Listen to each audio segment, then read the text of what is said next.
Hello and welcome to another live of Sport Intellect, and here I am joined by Jaren and Abel. So, how are you guys doing? Actually, we got some news. We got Rohit Sharma being the new Test captain. Like, how is Yeah, it going to be? How is it going to be for Indian cricket going forward as Rohit Sharma as the Test captain? Jaren, on to you. Mixed feelings from me. I think it was pretty evident from when we had our discussion that I wasn't very thrilled on Rohit Sharma being the captain. Nothing against him. I just felt that I wanted someone who's been part of the test setup for a long time. But then again, it was not an easy choice for selectors because we discussed thoroughly in our earlier podcast that there aren't many candidates who have been in the setup for a long time who could be a long-term captain. Rohit Sharma has proved himself. Turned around the fortunes for India in the white ball white ball cricket, and that's probably why they're going with him. He's experienced candidate, obviously not a pushover when it comes to Test cricket. He's had some very good spells as a Test cricketer, so yeah, I think it makes pretty. It doesn't. It's not something that is out of the blue. It's not something that's unexpected. Really excited to see how Rohit Sharma goes about his business. I rate him very highly as a white ball captain. No idea how he's going to do as in red ball, but I wouldn't be surprised if he does really well. yeah. Abel. Yeah, absolutely what Jaren says right because I'm not surprised with the fact of inclusion of Rohit Sharma because he was the best possible option what you have. And looking at his white ball record and what he's done in recent past, I think it is about time you give him that run. And of course, what I see of Rohit Sharma is an aggressive captain. He's definitely not a person who's going to be laid back. He's tactically very astute, and I see a good future of Indian Test cricket under Rohit Sharma. I'm not sad, and I'm not worried at all about Rohit Sharma taking over captains because he has a vision. He has leadership qualities, and we've seen that he's been part of the leadership group in Test cricket as well. He was a vice captain of the Indian Test team, which won in Gabba. So you know that he has been there, and he's experienced some of the highs. He's been through some of the lows. Now he's getting those extra responsibilities. Now, since he started opening the batting for India, he's totally a different batsman altogether. Now it's almost been 3 years since he started opening. What I was surprised about Test cricket inclusion was KL Rahul as vice captain because that baffled me a lot. Initially, when KL Rahul was appointed vice captain for the South Africa tour, I didn't actually expect that coming because he just came into the Test team 6 months prior to that. But Rohit Sharma has been there in the setup for the last 3 years and he's been a vital cog in Indian Test team three, I would say. Now, going ahead, I'm sure that Rohit Sharma will definitely groom a leader before he leaves the mark. He's got good 2 to 3 years of Test cricket left in him if he's able to remain fit. One of the issues with Rohit Sharma has been his fitness. We've seen that he has made three of his four overseas tours. So if that's going to be there, then it's a little of a worry for me. But I would now bring a negative aspect to it because I personally wanted Rohit Sharma to just focus on the white ball cricket and not be burdened completely with red ball as well. Because if you look at 2022, we have a World Cup in Australia. Next year we have a World Cup in India, which is a 50 over one. Then of course we have the WTC cycle. But then two big World Cups in white ball cricket at the same time.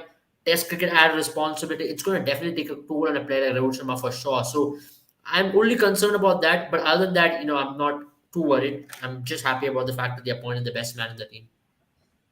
Yep. Actually, who would have that been if it wasn't Rohit Sharma? Would that have been Ashwin? I mean, because Ashwin, one thing that pulls Ashwin back is that he was made to sit outside, for the England tour. So maybe that was also something in that because and maybe Ashwin's age is also a factor actually looking on this. So. I think for me, Ashwin is again the issue with Ashwin is he a sure starter in all your matches, and that is why if he's a captain, he has to be a sure starter in all the matches. I mean, I rate Ashwin very highly. Uh, I have been an Ashwin fan for a long time. I felt he can be a very good Test captain. He's very aggressive. There was an issue with him in white ball when he was in Punjab. He was chopping and changing a lot. He was being over aggressive. But I think in Test cricket, being over aggressive in white ball is a very good skill when it comes to red ball. Because the fact that you have to be even more aggressive. He's been part of the Test setup as well. But again, do you like because Jadeja is a better batsman than him? You will see Jadeja playing more, overseas conditions than Ashwin. So Yeah. then do you bring Ashwin in, and then do you have someone like a KL Rahul be a captain in overseas and an Ashwin at a home situation? That is Mm. probably why. Another reason I see Rohit Sharma being the captain, like obviously a little bit deviating away from your question, Sankey, is the one captain formula that Indian cricket team has been following for a long time. You give the complete control of the team to one captain, you make him the face of Indian cricket, and I think that's what they're doing with Rohit Sharma. So it's more of the impact that he has on the team and the more the weight of the name of Rohit Sharma that has put him as a Test captain. just considering that, because again, we spoke about Ajinkya Rahane as well, and Ajinkya Rahane Yeah. probably would have been a better captain than Ashwin for me, because again, if his form is good, he's a short starter. But now that we're seeing Pujara and Ajinkya Rahane are dropped from the squad, so interesting call. This is probably another reason why Rohit Sharma is again the captain, seeing that their Yeah. form is not good. So I think team is now looking at players beyond them. Maybe, I mean, again, this is a Sri Lankan series, could just be rest. The players are probably feeling that they're bio bubble, or maybe the selectors They're playing feel that Ranji Trophy, so it's definitely not bio bubble. They're playing the maybe Ranji Trophy, so nothing yeah. over the fact that the teams are like, because it's Sri Lanka, you want to try out No, someone like a Chetan Priyan Sharma Pandya. cleared it. Their job, so it So is all right. on the face. Yeah. So I suppose, and that means Ajinkya Rahane and Pujara have a long way back to the team, because you've seen how in Indian cricket team, once the rope is over, you don't see those players coming back too Yeah. often. So I Yeah. think in terms of Ashwin, I think again the age is a factor. His injuries have been another concern. Rohit Sharma, I think one captain, all formats is probably the formula they're following. So that's pretty much for me. Other than Rohit Sharma, then your conundrum increases. The fact that Pujara is not there, Rahane is not there, then your conundrum becomes very difficult. Whom do you go for? I don't see Rahul as a captain. He has not taken tough calls. He's not taken good calls in pressure situations, and he has a long way to go as a captain. Again, I agree with Abel the fact that vice captaincy given to KL Rahul, probably they're trying to groom him. Maybe, I don't know. For now, I don't see KL Rahul as a test captain at least. Yeah. Yep. Even if you want to add on that. Yeah, see, right now for this series, the vice captain is Jasprit Bumrah because KL Rahul is not fit, I'm assuming. But that's a right way to go, I believe, because Jasprit Bumrah is a good captaincy material. Today, I was just reading one of the piece wrote by Bharat Sundaresan, and he reminisces back to 2016 when MS Dhoni during the tour of Zimbabwe told him that this baller, Jasprit Bumrah, will be a future captain of Indian team. So I would say Rohit Sharma is just one niggle away from Jasprit Bumrah being the test captain of India in one of the matches. And I believe Jasprit Bumrah has got the right headspace. He's an aggressive cricketer when it comes to. He's very calm as well. He doesn't show his emotions, and that's the kind of player you want, right? You know that he's a good player. We've seen it in Ashwin. We've seen Jasprit Bumrah.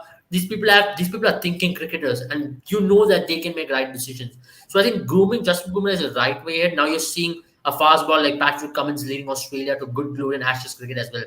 So I see a change in world cricket at large with the kind of what Pat Cummins have been delivered for us, what Pat Cummins delivered for Australia, maybe have rubbed off in many other cricketing boards as well.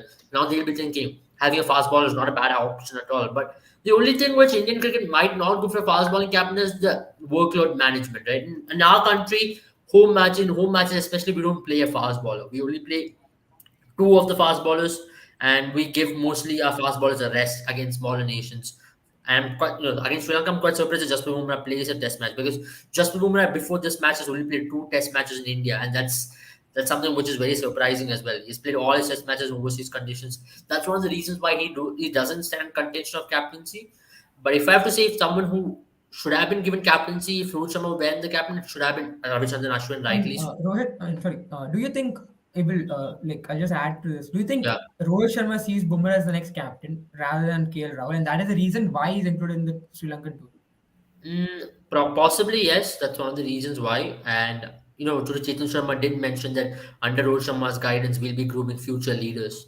And so, of course, the selectors and the captain will be having a discussion as to who should be the next captain of Indian Test team, and they will have a clear vision. And I'm sure the selectors are not impressed by KL Rahul's leadership at all. We saw that he was very jaded. He did not have any idea. Tactically, he still has a long way to go. That's why I believe that no, leading a team like LSG in this IPL would be a huge task for him. And the only reason why this team would not perform well could be his captaincy as well. So now everything is upon KL Rahul to do well. Now he cannot say that he does not have the resources like he had in Punjab. Now he has a very good team in LSG as well. So his leadership will be just based on this IPL. Now if he doesn't have a good IPL, in Indian cricket in recent past, they've been taking so many calls based on IPL. Let it be team selection for one-day cricket, T20 cricket, and even to an extent, even in Test cricket as well. So don't be surprised on those front and those lines. So Jasprit Bumrah as vice captain, I totally agree with the team selection as well because it's a good team. Now talking about Rahane and Pujara, who could have been possibly the captains. See, the rope is finally over for them. Though Rahane scored a brilliant century against Saurashtra and Pujara got it for duck against Mumbai. in the same match. So it is very much like two wins, right? It's unfortunate for these two legends of the game, and alongside them are Ishan Sharma and Saha as well. They have been also dropped from the Indian Test team. Now you're looking at a new era, beginning of a new era in Test cricket, where you have Hanuma Vihari, Shreyas Iyer, Shubman Gill batting in the middle order, and you're going to have a new change and new dynamics to the team as well. So I'm quite interested. I'm quite keenly focused on this kind of Test cricket, which is going to which will be played by India in the recent future. One of the things which I'll be looking forward is how will India play the overseas test match. Now, if you look at the next 2 years, we're gonna play all test matches in India. So if you look at beyond 2 years, which means Rohit Sharma will be 36, 37. I'm not sure if he'll be leading India in test cricket at that time. I am possibly seeing Rohit Sharma being the captain for India for this season, this WTC cycle, and possibly from there on handing it over to another captain. Rohit Sharma has opportunity to win three World Cups for India: a T20 World Cup, a WTC, and a 50-over World Cup. And if he can win all three, he'll be remembered as one of the greatest captains to have led India, though for the shortest period of time, but got the most amount of success. So that's something which is in his hands, and I'm sure he's got a great set of guys to play along him. Now the team is already built. All what probably has changed is a couple of guys, inclusion in the team, who have already been in the setup for the likes of Hanuma Vihari and Shreyas Iyer and Shubman Gill. So that's the only change, and I'm quite excited about this new testing, to be honest. Yep. Your views on the exclusion of four big names actually: Pujara, Rahane, Saha, Ishant Sharma. Do you think they can make a comeback to the side? Because I personally feel they can't, because once they are excluded from an Indian team, it's just impossible for any person to come back actually. So, Jaren, your views on I'll that? take that if you don't mind first, because I was just kind of carrying on that link. Because Go ahead. I Go just ahead. take the last part of the question: how tough is the comeback? Knowing this management and the Rohit Sharma and Rahul Dravid, they give a long rope to Shreyas Iyer, Hanuma Vihari, and probably Shubman Gill. So by the time their rope ends, probably Rahane Pujara's career will be in a different path altogether. But then we've seen it with the previous Indian team, for example, like so Ganguly getting dropped towards the latter stage of his career and making a comeback the way he did, because he was already a huge name. But now, if you look at Rahane and Pujara, Rahane has a better chance, I still believe, to make a comeback, because he's done really well in overseas conditions for us. If you look, but then in Indian conditions, I don't see him play. And Pujara, he really has to up his game in terms of strike rate. And they were already, the questions on Pujara did not start now. It started way back in 2016, and it just went on. He had a couple of good series in between. He has not scored those big double hundreds or the big hundreds since 2014-13. So it's always been there on Pujara, and on Rahane since 2019 is averaging just 38. And in Indian cricketing history, we never had a batsman batting in top super who just averaged below 40. So you know how good has been our batting legacy. Our batting, Lakshman used to bat at number 6, number 5, right? And we used to have Rahul Dravid, Sachin Tendulkar, Ganguly. These people have already always been the core of Indian Test team. Now, in overseas Test matches, one of the prime reasons why we lost the South Africa Test series is because of Rahane and Pujara. I'm being bluntly honest out here. Rahane did come out saying that in backstage with Boria Bajubdar that I have, people don't recognize and people don't understand the sport if they don't realize my contribution. What has he done?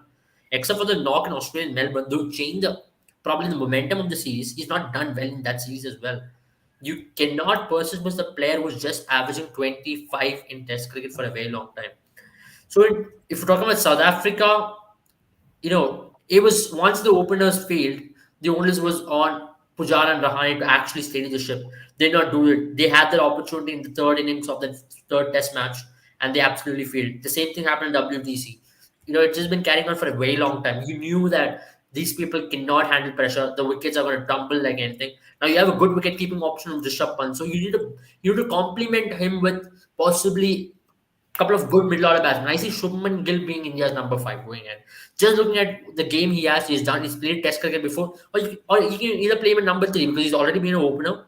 You can possibly take the game forward as well. He's an aggressive player, and he's got all the shots in the book. Maybe a small change what he has to make in this technique is probably to be wary of the ball which is coming in. That's been troubling him for quite a while now. I'm sure he's got all the talent in the world to do that, and he's already done that previously. So I don't worry about him much at all. I'm sure that he's a good cricketer in terms of that. And talking about Shreyas Iyer, The thing with Shreyas Iyer is he's got the talent. He's done well when he got the opportunity against New Zealand. He scored that 100 and also the 60. But then just looking at his struggles in short ball, I hope he improves on that front. Or else it's going to be a very tough time for him in Test cricket.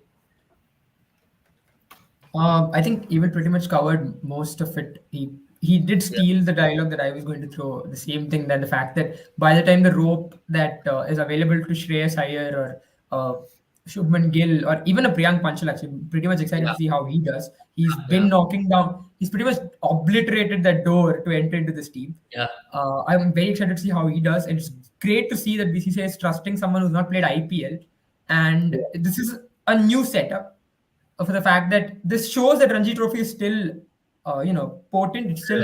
It's still a place where you have to perform. yeah. Great to see that. It's really, really heartening to see that. But speaking about Ajinkya Rahane and Pujara, I think as Abel spoke before, Ajinkya Rahane and Pujara haven't, like, the last time that Ajinkya Rahane played really well was in 2020. When he averaged somewhere around, 2019, and the same goes for Pujara as well. Where they had some decent average. Ever since that, their average has been 2021, 2020 was 38 for Rahane, and Pujara had 20, and then 28, 27. Same goes for Ajinkya Rahane. He fell even further, with 20 in 2021. 2021 is when we won the Australian series. He scored 100, and that has pretty much hid the bad performances in the past. But I think Mm. it has finally caught up with them. Um, and it is very difficult for a player who's been given such a huge amount of opportunities to prove themselves, to get back into form. The team supported them for 3 years, especially when you've seen in foreign conditions. The issues with India has been the fact that the openers get a start, and if the openers get a start, Virat Kohli comes in, he's playing well. Suddenly, India has a collapse in the middle order, and suddenly we are stuck with Rishabh Pant having to clean up the mess. And we saw that a lot of times. And if the openers don't play well, we are at a much worse situation. Yeah. Suddenly, we're folding for 111, 112, and things are not looking 36. good for India. So this is where someone like a Pujara or a Rahane had to come in. Number three, number four, we can't forget about that Sydney innings, but I think that was an aberration. But Yeah. aside from that, one thing that has been consistent in that innings and the other innings where India has folded is the fact that Pujara and Ajinkya Rahane haven't held an end. And the fact that the pressure has been on Virat Kohli to do that. We've been talking about how Virat Kohli has not been scoring test centuries.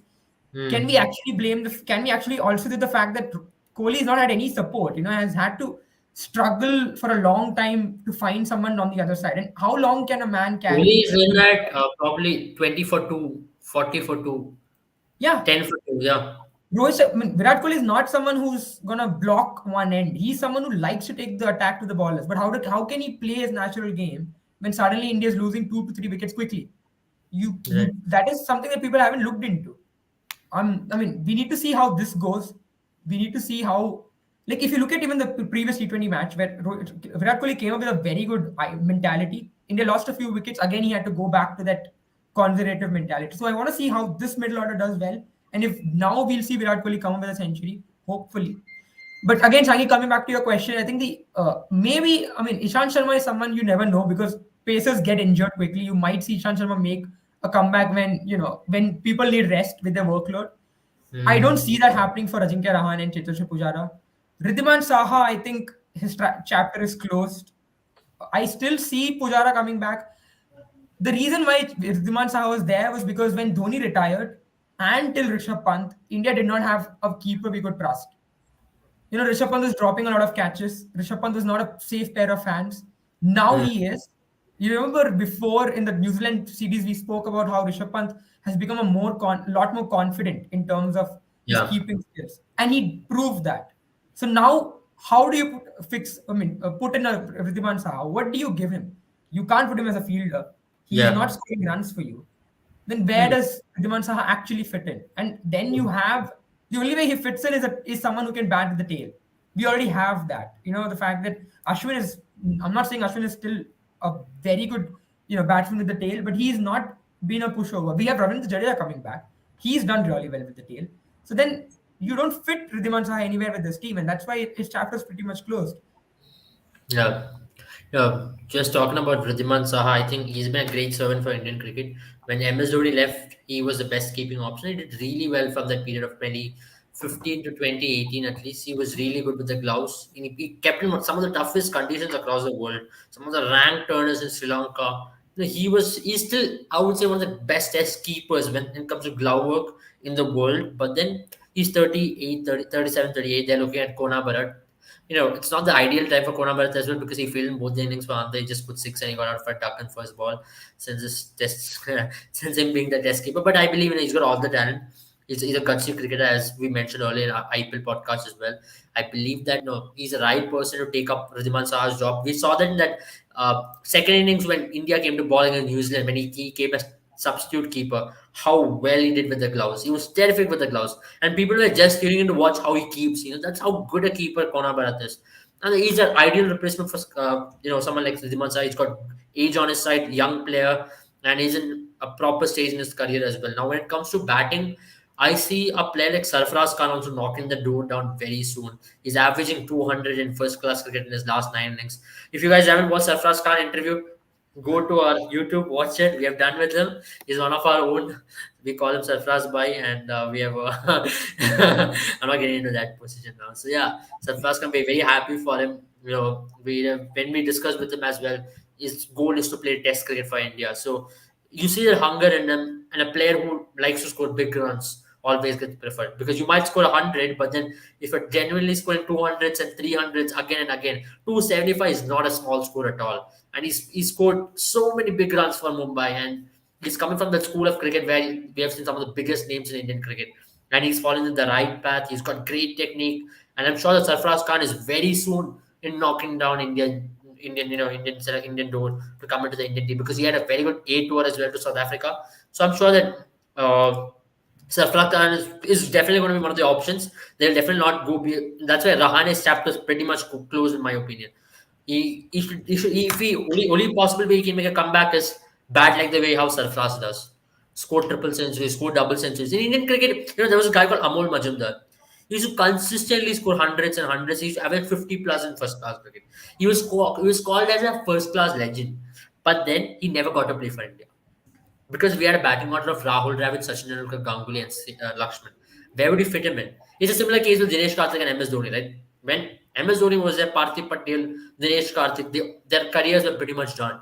So if a couple of guys have really good time at number 5, number 3 for India, that's it. Then you don't expect a way back for Rahan and Pujara. They've been great servants of Indian cricket again. I think it's time to look beyond them. And Ishant Sharma, I think now with the emergence of Prasidh Krishna, I'm quite surprised that he's not included in the test squad. If I'm not wrong, he's not part of the test squad for Sri Lankan tour. I'm very surprised in that because the way in which he bowled in that white ball series against West Indies and the way he's done well in Ranji Trophy, I'm quite baffled that he's not included in the test squad for the Sri Lankan series because I see him as the like replacement for Ishant Sharma and he's got all the skills in him as well. So I'm quite surprised with that call. Maybe there's an injury issue over there. That's what I'm assuming. Other than that, Ishant Sharma is also, he's been so it's actually an end of an era in Test cricket. We've discussed this before, and now we can officially confirm that it's an end of an era. This beginning of a new era in Test cricket under a new captain, under some of the new names as well. So I'm excited for only this reason how India will be going from here on. There are a lot of big series coming up, especially a one match against England. We still have to finish that. A series against Australia next year. I don't know what else we have this year. That's pretty much it. I feel so. Yeah, I mean, long way to go. I'm sure these guys have all the potency to win us some big matches as well and some big series because Rohit Sharma has been there and also with the likes of Jasprit Bumrah as the Test vice captain currently. I'm sure they both can work you know, in collaboration and win us many series. No, Yeah. I think, Sankey, if you mind, I think Yeah. if we get to your next question, I just pulled up the stats year by year for Rishabh Pant and Ridhiman Saha ever since Dhoni retired for Ridhiman Saha. And Yeah. Ridhiman Saha is pretty much trumped everywhere by Rishabh Pant. And he scored more runs than Ridhiman Saha. He has a better average than Ridhiman Saha. He has more hundreds and 50s than Ridhiman Saha. Surprisingly, he even has more catches than Ridhiman Saha. So now, how do Wow. you Okay. that is actually something even I'm surprised at. I mean, we always have blamed criticized Rishabh Pant for not being good with the wicket. But if you know, if He's you remember, Rishabh Pant actually set a test record for most Yes, he catches did. for a keeper. Yeah. So I mean, maybe Though he you. could have blamed his technique, but then he's done well in terms of catching. So now, where do you put Ridhiman Saha in? I think it's just a mismatch here, and you can't let someone like Rishabh Pant go. Not to forget, Rishabh Pant's played some great innings under a lot of pressure. He's been your big match winner, and you know how Indians love their big match winners. Yeah, So I yeah. don't think he's going out anytime soon. He's For probably me, brought Rishabh himself. Pant was the next captain of Test cricket. To be True, honest. and in fact, he's proving that he's getting involved with the decision making. Yeah, He's been a very vocal behind the stump. Some of the things he's been saying is not any more funny as much as it is helping the ballers. He's not that yeah, guy who's just sitting there and making sledging. He's now involved in the yeah, game. He's making decisions for the ballers. He's guiding ballers. So that is something that's great to see. It's great yeah. to see that he's fitting in well, and I think his long career to go is. In fact, if Rishabh Pant has a bad year or two, I think he'll still be playing the third year, and they'll be still looking at him and to get him to form. He's brought himself a quite long rope if he is not playing well. So yeah, I think Rishabh Pant is definitely going to be fitting in that team for a long time. Absolutely. Yeah, let's move on to the India versus West Indies T20 series. What are the takeaways on that actually? And what do you guys think on the Indian bowling lineup actually? Bhuvneshwar Kumar, I guess he's not going to go out of the team anytime soon. And what do you guys think about Devi Bishnoi actually? I think Abel has pretty strong views about it, so I'll just hand it over to him. Abel, all yours. See, I was very vocal on Twitter in the last 3 4 days, especially when it came to Indian bowling attack, because that bowling attack of consisting of 120-kilometer bowlers is not going to win us the World Cup. I'm being very bluntly honest because we're going to play the World Cup in Australia this year.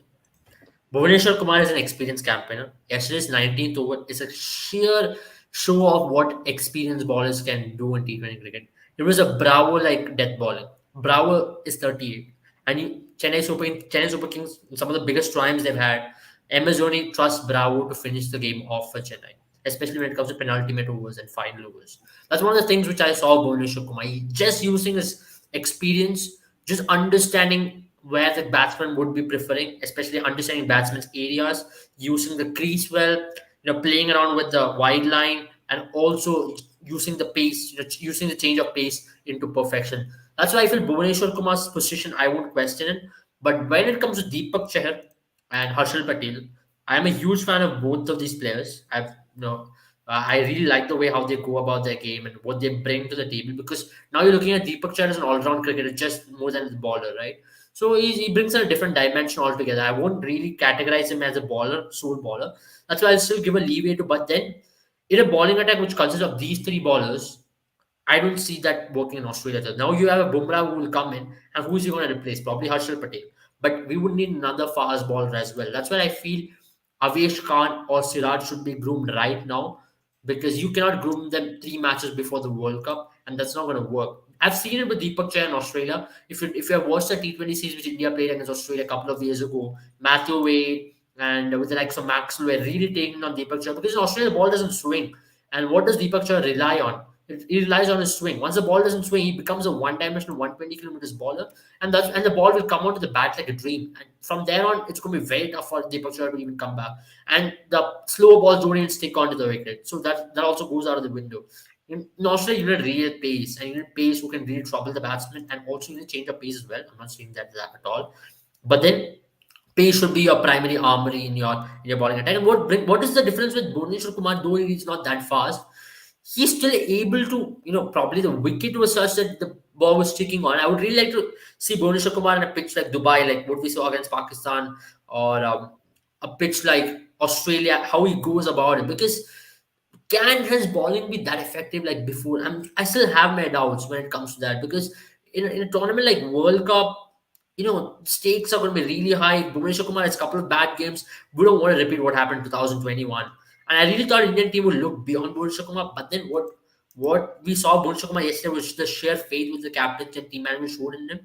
That was something which we could see. He was confident enough to ball the 19th over, though he dropped the catch of Rahman Powell earlier, and Rohit Sharma was really angry about that as well. You saw the reactions of Rohit Sharma and also others when he dropped the catch. So I thought from there on it's going to be a downslide for him. But then I'm so happy because the two of the most cleanest hitters of the ball were batting against him, and he was able to pull it out. So that speaks about how he's been there and how he's done it. And that was more like the Bhuvaneswar Kumar 2016-17, right? Closing the games for his teams. The potent Bhuvaneswar Kumar we know. And I would like to see him swing the ball a little bit more, especially up front. And once he can swing the ball a little bit more and pick up those early wickets, and he can probably partner with Siraj or Bumrah, then it becomes actually a well-rounded bowling attack. But then another thing which I would like to also see is probably Shardul Thakur also getting a bit more game time. I would like to see how he goes about it because he brings in that batting option as well. In T20 cricket, you need it. Bhuvneshwar Kumar batting at number 8, I still have my doubts. Now in T20 cricket, you need batting till number 8. If you look at the West Indies team, they're batting till number 11.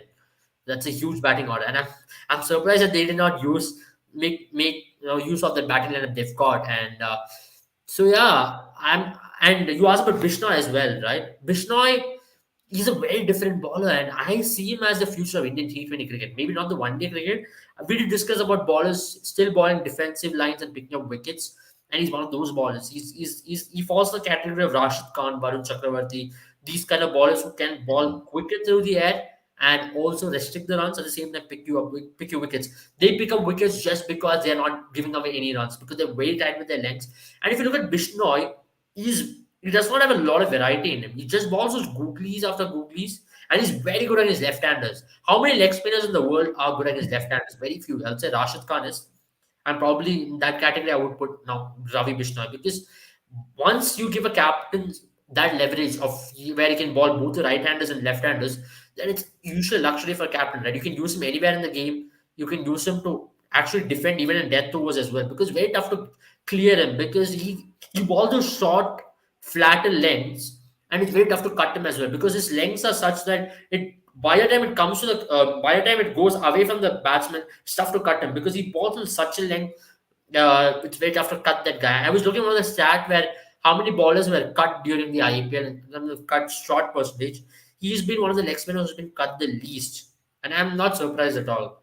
That's the kind of bowler he is, and I'm so happy for him because we really wanted to see him play for quite a while, and he's made a transition from under 19 cricket to Indian team in 2 years span, and he's won a man of the match in his first game, second match as well. He came and he made an impact, and bowling in tandem and playing bowling in some of the toughest conditions. Dewy conditions is not hard for any spinner, and he did really well. I'm so happy for Vishnu in that front, and he's definitely going to be one of our backups going into the World Cup, or even the frontline bowler. Jaren, if you would like to add on. Yeah, thank you for me. I think it was a all-round show by India. India were really tested. Uh, I felt really nice. Even it was really nice to see West Indies finally testing India. Hmm. Obviously, the conditions were a bit against India. The fact that they played first. I mean, they batted first, and the fact that Dew came into place towards the end. But that's exactly what's gonna happen. You cannot use this as an excuse. This is the condition that the game provides. It was good to see Bhuvneshwar Kumar step up. To me, that 19th over is the reason why India won the match. Because if that over had even gone average, looking at the second over, things could have really panned out different. The fact that someone like a Harshal Patel had the confidence, the fact that he had so many runs to defend is the reason why he was able to, come back after being hit for those two sixes. Imagine if Bhuvneshwar Kumar had gone for an 8 or a 9, things would have been very different. But the fact that he Hmm. got a wicket of Nicholas Puran, he brought a new batsman in, and the fact that he just gave a paltry amount of runs that really changed the game. It was nice to Four see him. runs. He gave 4 runs. Yeah, so I was not able to remember the exact Four figure. runs in T20 Four cricket in runs in a 92 wicket. is gold dust. It's Yeah. actually it's one of the greatest So overs in T20 cricket in a penultimate over, I would say, because that's how good it is. 4 runs. I don't see those kind of overs nowadays. And the only one who's been providing those kind of overs in the modern cricket, I mean, the modern T20, I would like to say, has been Bhuvneshwar Kumar for quite some time. He's had those injuries, and it's always been something that has been chasing his career. Bhuvneshwar Kumar could have been a legend of Indian cricket if not for those injuries. But that is just unfortunate. Again, I agree with Abel. I don't see him going to Australia at all. He's bowling at 120. You become 120, 130. We've not had Bhuvneshwar Kumar play well in Australia. We've never seen him be himself in Australia.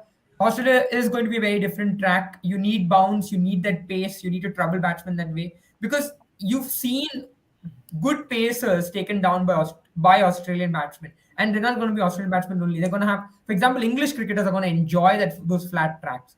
So then, how do you fit someone like a Bhuvneshwar Kumar in?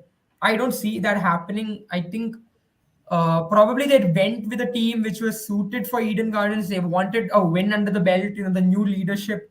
That's probably why I don't see this team going to this bowling attack going anywhere to Australia, because obviously we have a lot of stars missing as well. Yeah. Um, Ravi Bishnoi, coming back to Ravi Bishnoi, I think he's been brilliant.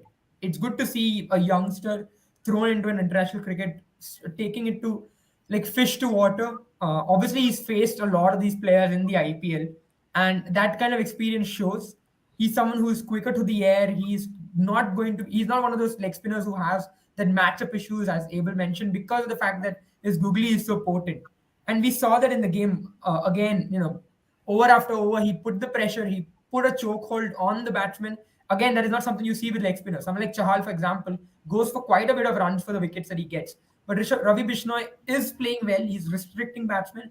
But again, this is his first year in international cricket. And we've seen so many times that first year in international cricket, it takes time for the statisticians to get through to you to see what are your weaknesses. It's about how Ravi Bishnoi will evolve, and I'm really looking forward to see how Ravi Bishnoi does well. I think a lot of potential coming up. So hopefully he becomes a great servant for Indian cricket.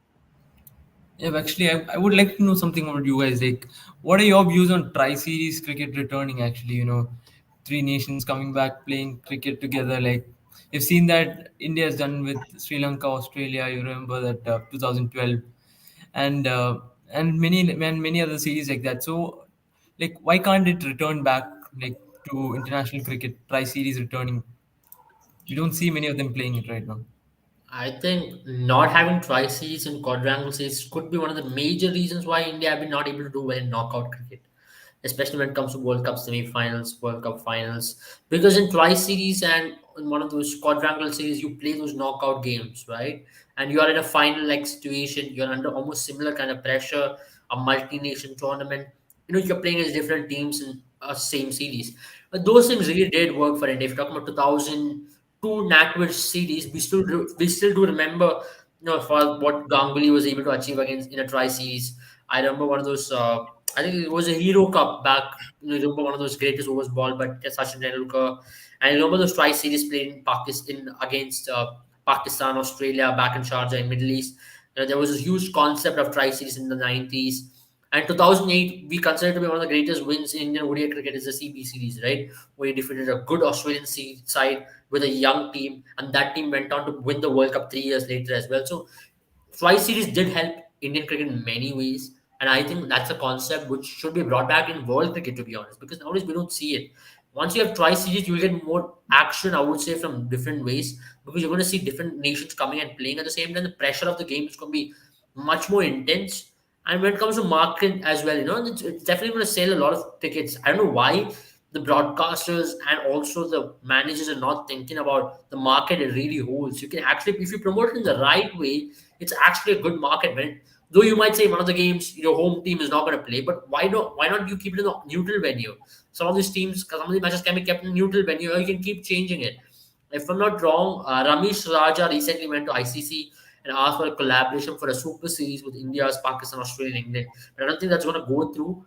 It's one of the ideas which Ganguly had proposed back in 2018, 2019 to the English and Australian Cricket Board as to let's bring four of these teams and play a series every year. And that's something which I believe is really good for cricket, good for actually Indian cricket, I would say, because that's something which we are really lacking, especially playing in those big high intensity crunch situations and big matches, especially leading into a World Cup. That's why I feel Asia Cup is a huge preparation for India, because we're going to be playing some really good teams going leading into that. Once you have the Asia Cup under your belt, right, you're going to play a strong Pakistan team, a strong Sri Lankan side, and Bangladesh and Afghanistan. Right now, you look at these five teams; they're not a walkover. Before you could say in Asia Cup, Afghanistan is there; it's going to be an easy game. Bangladesh is going to be an easy game. Only Sri Lanka and Pakistan were a test. But in T20 cricket in Asia Cup now, that's going to be a huge test. The moment you win Asia Cup, it's like winning a half a World Cup, right? Then you are under so much of confidence leading into the World Cup. You know that you've done well in a multi-nation tournament. You have that under your belt. That's something which they've been doing very consistently under 19 cricket. If you look at our triumphs in recent past in under 19 cricket, right? they always play an Asia Cup before the Under-19 World Cup. For example, recently they played an Asia Cup before the Under-19 World Cup. The boys got into groove with that. From 2020, we went to finals before playing after playing an Asia Cup. 2018, the same thing happened. So if it's working so well in an age group cricket, why can't we have it every year? And if you even look at 2016, we had an Asia Cup under our belt before we went to the T20 World Cup, and we did decently well, if not for that crazy innings by Andrew Russell and our mistakes in that T20 World Cup. It was totally our World Cup in many ways. Virat Kohli was absolutely magnificent there. I just felt, I don't know, some luck did not favor us. So more multinational tournaments is only going to put you in those positions where you can actually compete in those kind of pressure. You're going to be under crunch situations more often than not. And as a team as well, you have certain goals. You can say that, yeah, we're going to face a new opposition every day, and that's what's going to be the case in World Cup as well, right? So I believe that should be brought back at some stage, if not now. I think for me, cricket's kind of moved on to a league sort of. I think that's what the ICC is trying now with a lot Yeah, of league. Test league, for example, we have the Test Championship. We have the Super League for yeah, ODI. yeah, So T20 is the only format I see where a multilateral series is feasible. It's not impossible in ODI as well. I think that's not an excuse by any way, because the fact that we still are having series which are not part of the Super Leagues. So it is not like it is impossible to conduct them. I agree. There's a certain drama, there's a certain allure to the fact that 3 to 4 teams are playing. Multinational teams, they give you another format, they give you another outlook on cricket. The fact that teams have to not worry about one team and worry about a lot more. But I think another thing I see is the fact that, for example, in a multinational tournament, I think the issue that crops up is more financial than cricketing. The fact that I think, for example, BCCI might be upset of the fact that in a try series, India has to share the screen with another team. The fact that they won't be playing all the matches. Maybe that is the issue. I can't really put my finger on it. yeah, That could be one of the issues. But aside from that, I really love a lot of great Indian cricketing moments in white ball have come from these multilateral series, like how Abel mentioned in the CB series. I remember a young kid still evolving to be a Dhoni fan, really falling in love with his captaincy in that series. The fact that he led a team to victory, we started believing in our team in that era, and 2002 NatWest series, where I think probably the two defining moments in two different legendary captains of our cricketing history. So I think that is something where we probably need to try and work out. Probably it'll help our boys a lot. The fact that that gives you another dimension. You're facing two of the strongest teams. Asia Cup is going to be something very exciting. A lot of people are not talking about it. Probably it's very early to speak about it. But the fact that this is going to be very interesting. Last time we've had an Asia Cup was a long time back, and we had a yeah, completely different team. And now the fact that we have a very different team here. Good to see Rohit Sharma coming back to Asia Cup. He won the Asia Cup, I think, last time, if I'm not wrong. So yeah, he's yeah, going back to familiar territory. But it's going to be very interesting because the teams are reinforced. Now all of a sudden you see, India being amongst one of the favorites, not the favorite. So this is going to be an interesting Asia Cup. Asian teams have revived themselves in the past few years. So great to see. It'll be a great combination to see, and we just want to see more of those multilateral series. I think South Africa used to have one of those series, if I'm not wrong, when Kenya was one of the best, one of the better versions of themselves. Um, England used to have one of the series as well, where they used to invite India. I think it was an mm, national series, if I'm not wrong. So we need to see these come back because this adds flavor to cricket. Sometimes having a bunch of bilateral series renders them, redundant, and we don't get that kind of fan following because it's again the same thing, the same yeah. team, the same playing style. I don't know. I think this is what ICC needs to look into. Uh, let's see where this goes. But I'm completely all in for multilateral series. Yeah. True. I guess we have covered all the topics for today, and thank you guys for watching Sport Intellect. And we'll be back for more lives and talk about different sports as well. So, thank you all for watching. We're going to end the live here right now. Yeah, soon we'll be back with some exciting sports. One of the cricket leagues, which is going to be started in rural Bangalore. It's something which will cover exclusively. Guys, tune into Sport We're Intellect looking for for that. sponsors if someone can in the. Yeah, we'll reveal the official name of the league. It's going to be played in one of the prestigious institutions as well. So yeah, guys. So, yeah. Very All right. prestigious. See you guys. Yeah.